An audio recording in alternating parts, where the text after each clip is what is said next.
Et on va évidemment venir dans une seconde sur toutes ces séquences de France Télévisions et de France Info. Et Olivier de Lagarde, vous avez été longtemps à France Info. Je ne sais pas d'ailleurs si vous avez un devoir de réserve ou pas sur sur ce je ne crache jamais dans la soupe. Oui, vous avez raison. Alors là, je partage à 100% votre avis. Vous êtes resté très longtemps. De nombreuses années à France Info. Exactement, dans le service public. Mais bon. Et ben, je rejoins cette noble attitude. Il manque par cette classe que vous avez. Mais on va en parler. Mais juste quand même, la phrase pour moi, la phrase du week-end.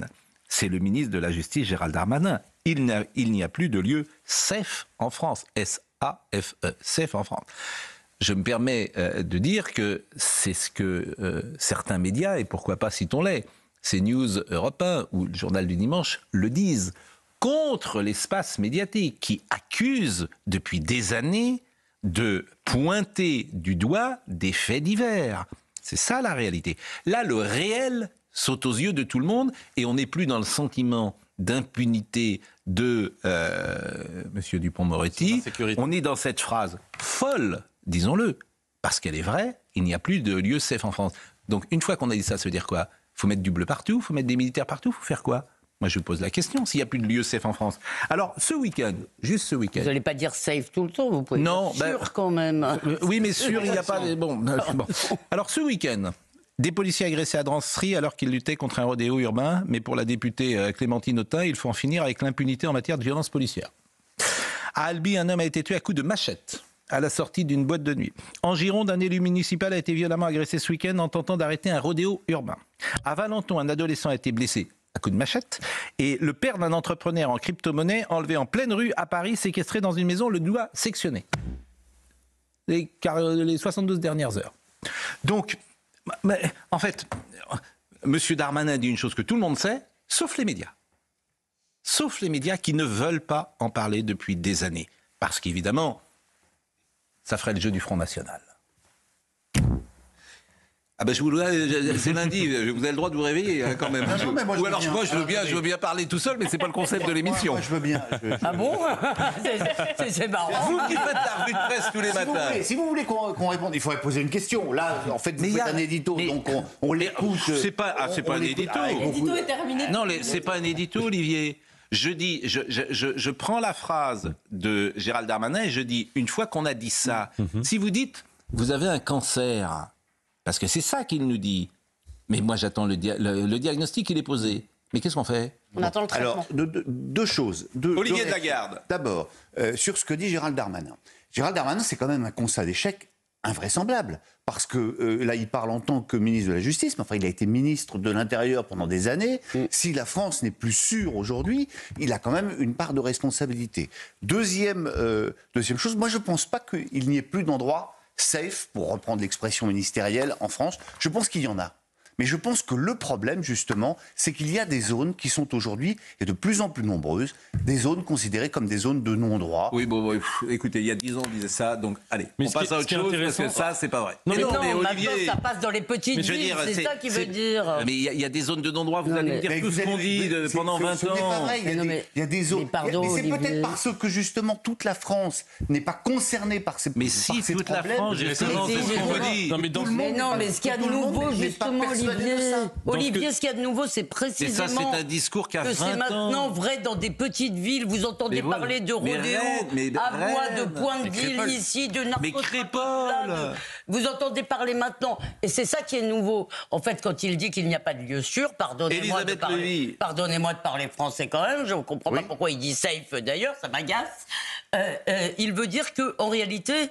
Les gens ont le sentiment que ça peut arriver n'importe où. Pourquoi ? Parce que précisément, ça a quitté ce qu'on appelait les quartiers difficiles. Ça arrive à Crépol. Ça arrive dans des villages. Ça arrive dans des villes qui étaient le synonyme de la douceur de vivre française. À Angers.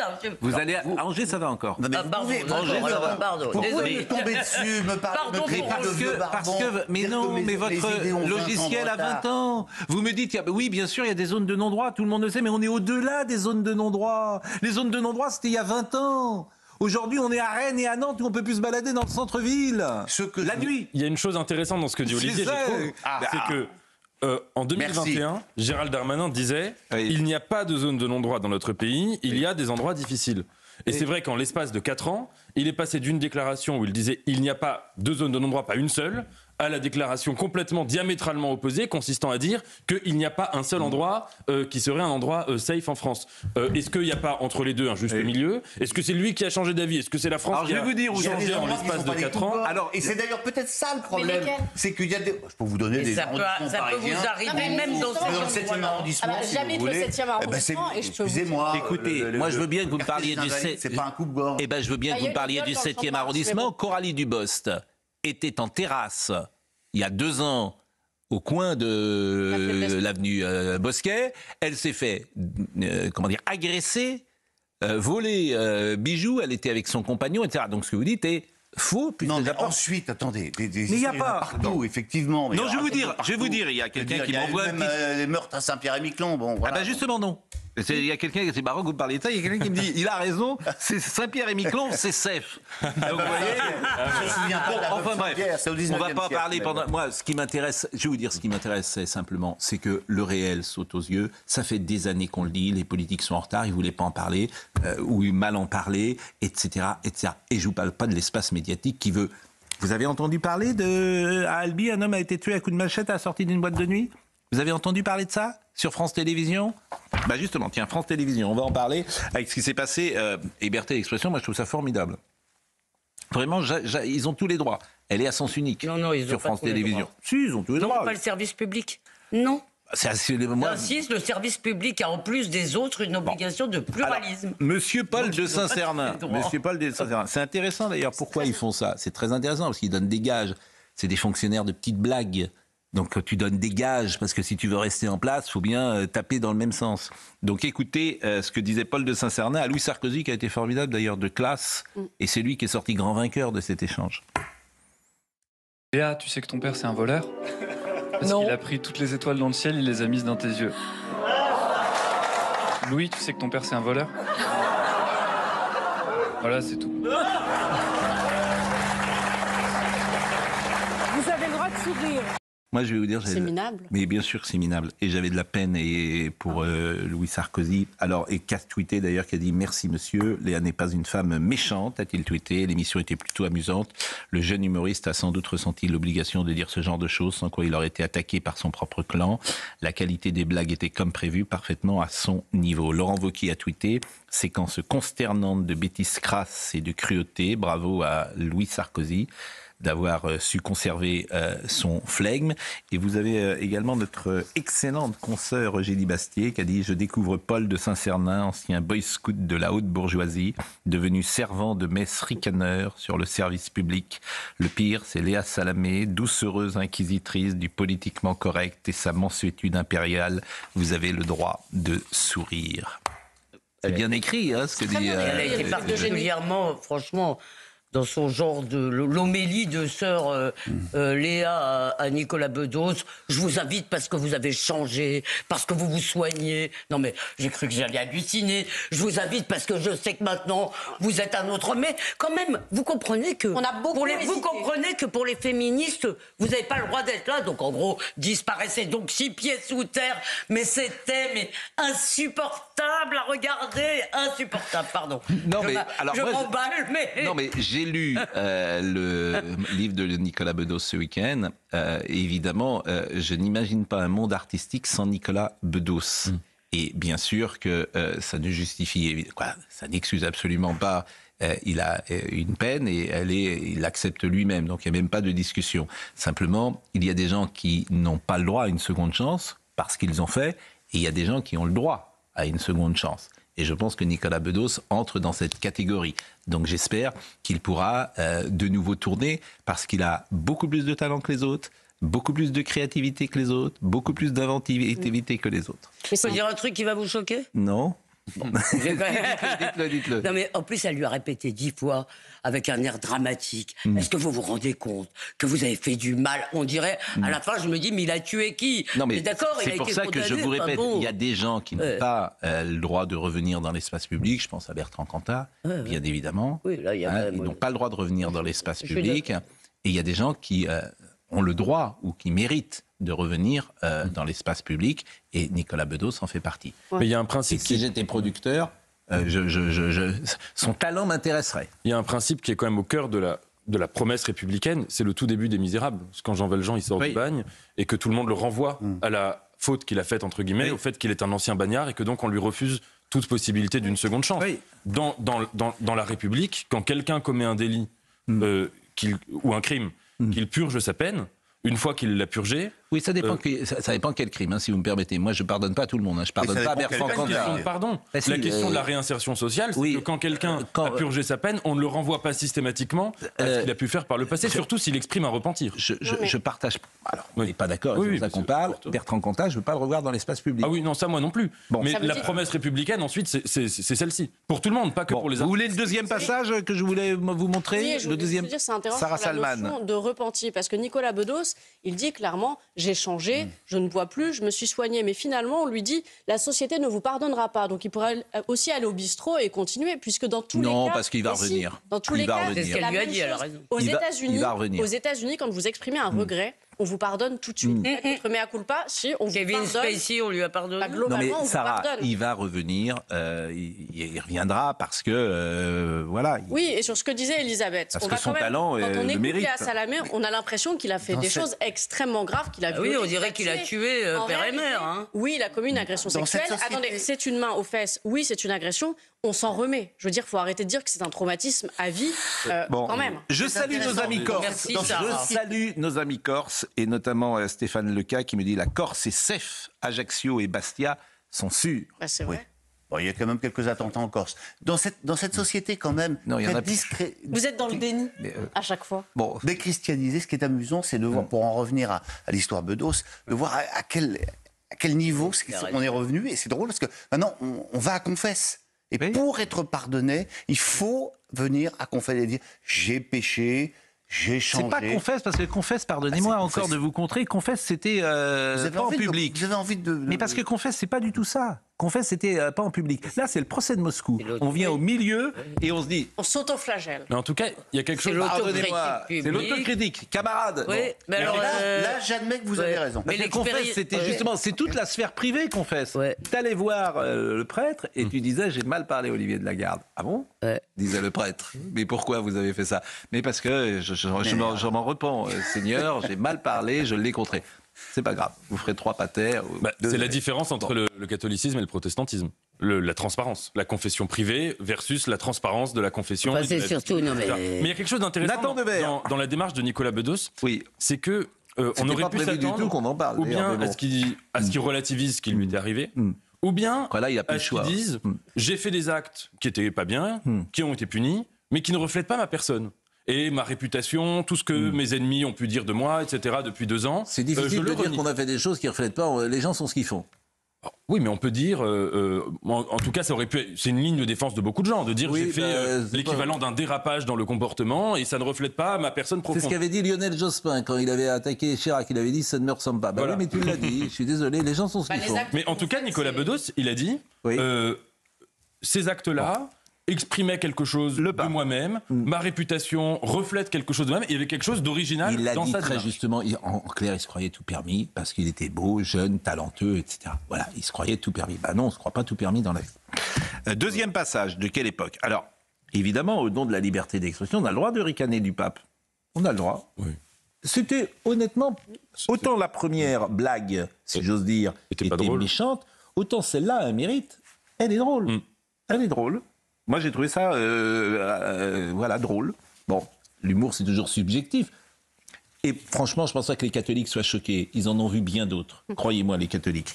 Ils savent prendre de la distance. Mais ce qui est vrai, c'est que M. Cavrivière, il fait ça aussi sur les catholiques, et il ne le ferait sans doute pas sur d'autres religions. Écoutez la séquence. En tout cas, avec cette chaleur, tu vois, je me disais... c'est sans regret pour le pape, parce qu'à 8 jours près, on l'aurait perdu de toute façon. Donc, le pape François, qui est en couve de match, dans son cercueil, tout simple, modeste comme lui, eh bien, vous voyez, je trouve qu'il a meilleure mine que lors de sa... Tu vois ? Sa dernière sortie, il y a 15 jours, je trouve qu'il va mieux, moi. Et ça, c'est la bonne nouvelle. Alors, en tout cas, j'espère qu'ils ont la clim au conclave pour choisir le nouveau pape, parce qu'il y aura 250 cardinaux de 80 piges dans une salle fermée par 40 degrés. je sais qu'ils sont en jupette. Même s'ils ont les cloches à l'air, on va en perdre. Donc voilà. C'est l'esprit Charlie d'une certaine manière. manière. C'est un peu, si vous voulez, c'est les mêmes blagues qu'on fait à chaque fois sur les robes. C'est toujours les mêmes. Bonjour, c'est l'esprit un peu Charlie. Moi, j'aime bien. Il n'y a vraiment pas... Non, mais moi, ça m'a fait sourire. C'est léger. Mais il n'y a vraiment pas de quoi non plus fouetter un évêque, là, sur ce coup-là. C'est pas... Il y a pas, je ne crois pas que les catholiques soient offusqués. Est-ce qu'ils se sont offusqués de la photo de Trump en pape? Est-ce que ça vous a choqué? Oui, mais c'est pas le sujet, Elisabeth. Moi, je trouve que Cabrivière est vraiment très drôle. Et quand même, il a fait des sketchs sur à peu près tous les sujets. Là, il a fait sur la mort du pape. Il a fait un sketch, il n'y a pas très longtemps, assez osé sur l'antisémitisme. Je retrouve là qu'il a fait des sketchs, des chroniques humoristiques sur l'islam le 24 mars 2025, par exemple. Oui, écoutez, je pense pas que ce soit le même ton. Et j'en suis même assez sûr. Ah bah là, manifestement, il se moquait d'un agresseur qui avait mordu un rabbin en plein ramadan. Enfin, ça avait l'air d'être assez... Oui, mais c'est pas la même chose non plus. Toutes les religions ne sont pas... Il y a des... Non, mais vous avez raison. Là, vous avez raison. Très bien, bien sûr que les islamistes... Là, effectivement, c'est plutôt... Bon. Voilà, et puis, Sarah, alors, la dernière chose du service public, hier, masterclass de Sarah Knafo. Qui a beaucoup de talent. Qu'on soit d'accord, pas d'accord, c'est pas le sujet. Mais elle a un talent tellement fort qu'effectivement, elle a mis largement en difficulté les 3 journalistes qui l'interrogeaient hier, qui manifestement étaient très hostiles à Sarah Knafo. Donc moi, je trouve ça jubilatoire, personnellement. Vous n'avez pas préparé l'interview, visiblement, aussi, parce qu'elles ont été prises à défaut aussi. Oui. Et ça, mais elles disent des choses factuellement. Sur Lola, par exemple. Sur Lola, elles disent des choses qui sont fausses. Mais, pardonnez-moi, c'est jubilatoire. Je vous assure, c'est jubilatoire. Quand je vois 3 journalistes, Le Monde, France Info, France Inter, la Sainte Trinité. Donc alors là, c'est du militantisme. Hein. On est vraiment. Et je vais voir vous allez voir la séquence. Elle peut même pas terminer sa phrase, Sarah Knafo. Allons-y. Quand je vois ces images et que je vous entends célébrer ces manifestations, on n'a pas célébré. On ne célèbre rien du tout. Nous sommes journalistes actuellement. Elles ont existé. On vous en parle. Pardonnez-moi, mais j'écoute France Inter, donc je vois à quel point ces manifestations ont été célébrées. Je parle peut-être pas de vous, mesdames, peut-être que vous ne les célébrez pas, mais j'ai écouté vos collègues. Non, on ne les célèbre pas. Nous en parlons. Je viens de vous le dire, peut-être pas vous, mais j'ai écouté vos collègues. Or, je me souviens du traitement de France Inter au moment où Reconquête, mon parti, avait voulu rendre hommage à la mémoire de Lola. Rappelons-le, Lola, une petite fille de 12 ans, assassinée dans le 19e arrondissement de Paris. Mais c'est tout le problème. C'est tout le problème, c'est que vous me coupez quand je parle d'une petite enfant française qui est morte, mais en revanche que vous voulez continuer de parler de ce drame-là et qu'à chaque fois qu'il y a d'autres drames, vous les occultez. Ou vous accusez et clouez au pilori les gens qui, eux, veulent célébrer la mémoire des petits-enfants français qui sont morts. Pour Lola, je me souviens parfaitement du traitement de France Inter. Vous disiez que c'était une honte de faire une manifestation alors que le corps était encore chaud. Et là, ça n'est pas une honte. Répondre. C'est ce que je suis en train de faire, madame. Alors, mais quand on parle de petits enfants français, pour vous, ce n'est pas une réponse. Je précise juste quand même sur Lola qu'il faut se souvenir précisément de ce qui s'est passé. La famille de Lola, si vous vous en souvenez bien, ne souhaitait pas que ça soit politisé et ne souhaitait pas, notamment, elle s'était directement adressée à votre parti Reconquête en disant effectivement que... allez-y. C'est très bien. La mère de Lola a pris la parole il y a de ça même pas 2 mois. Et elle a dit que ce qui l'avait aidé à survivre au moment où sa petite fille a été découpée en morceaux par une Algérienne sous OQTF, c'est le fait que les Français avaient manifesté en sa mémoire. Alors madame, s'il vous plaît, n'inventez pas de propos à cette pauvre famille dont le père est mort de chagrin. Et justement, la mère remerciait ceux qui avaient rendu hommage à sa fille. Donc s'il vous plaît, ne faites pas parler ces pauvres gens. Bon, ce journalisme est insupportable. Le problème, c'est que c'est nos impôts. Donc, Madame Ernotte, elle doit passer face à l'Arcom. Donc, j'espère que l'Arcom lui posera des questions sur ce journalisme-là, et sur cette antenne-là, et sur ces, sur ces interviews-là. Parce qu'en fait, il y en a assez. Il y en a assez. C'est juste vos infos. On n'est pas obligé de subir le militantisme de journalisme engagé sur une chaîne du service public. Et le deuxième passage de cette jeune femme, que je ne connaissais pas d'ailleurs, Karine Bécard, pardonnez-moi, dont j'ai appris évidemment l'existence hier avec cette séquence, et elle a posé une question sur Bruno Retailleau, où elle dit, est-ce que Bruno Retailleau est raciste ? On en est là. Sur le service public, j'espère encore que l'Arcom... sur est-ce que... Alors écoutez Madame Bécard. Fasciste, donc. Écoutez Madame Bécard. Et puis chacun se fait son opinion. Allons-y. Est-ce que Bruno Retailleau, selon vous, Tout à fait. Non, c'est pas ma question. Je vais essayer de la boucler jusqu'au bout. Est-ce qu'il est islamophobe, selon vous? Et je vais même aller plus loin. Est-ce qu'il est raciste, en fait, dans la mesure... Non, mais on va pas s'affoler. On va dire les mots. Le mot racisme est un mot qui existe dans la langue française, je crois. Est-ce que le ministre de l'Intérieur, qui se rend immédiatement à Nantes, sans savoir ce qui s'est encore passé, ne donne pas un positionnement, alors que là, il a du mal à aller dans le Gard, il met 3 jours à s'y rendre. Donc, est-ce que Bruno Retailleau est islamophobe, selon vous? Alors, je vais vous retourner la question, si je puis me permettre, et ça y répond. Est-ce que Jean-Luc Mélenchon est donc islamophobe lorsqu'il propose, francophobe, lorsqu'il propose 1 minute de silence pour Aboubacar, mais pas pour Lola? Si pour vous, sélectionner les morts selon leur origine, c'est donc être raciste, alors je vous rappelle que nous avons sur notre sol un parti, la France Insoumise, qui propose d'honorer les mémoires quand il s'agit de personnes qui sont nées à l'étranger et qui sont de confession musulmane, mais qui accusent tous les autres de tous les maux et de récupération, ce fameux mot qu'on a beaucoup entendu chez vous, mais étonnamment pas cette semaine, de récupération quand il s'agit d'enfants français morts sous les coups de gens qui n'auraient rien à faire chez nous. Et madame, c'est bel et bien une réponse. Alors Trump, il a trouvé la parade, il répond fortement aux journalistes. Les gens de droite vont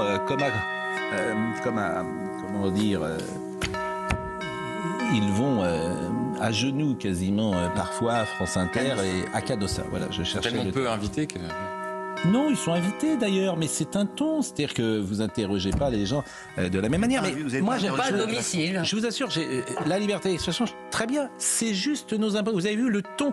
Ces gens-là, faut bien comprendre que s'ils ont le pouvoir, vous n'existez plus. Vous n'existez plus. D'ailleurs, dans les rédactions de France Info, France Inter ou Le Monde, la liberté d'expression, elle n'existe pas. Elle n'existe pas. Tout le monde pense la même chose sur certains sujets. Mais là, elle se met à 3 sur Sarah Knafo, elle lui laisse même pas le temps de finir ses phrases. Oui, mais c'est contre-productif. Qu'est-ce que vous voulez que je dise? C'est contre-productif. Et puis, mais c'est important. C'est le principe de l'émission en même temps. Oui, mais il n'y a pas. Oui, mais il n'y a pas. Il n'y a pas de souci. Mais je vous assure. Et puis on voit bien le ton. Le ton. On ne va pas s'affoler. Le ton. Oui, on n'interviewe pas de la même façon quelqu'un comme Sarah Knafo, comme quelqu'un comme François Hollande. Voilà. Des idées qui jouent à domicile.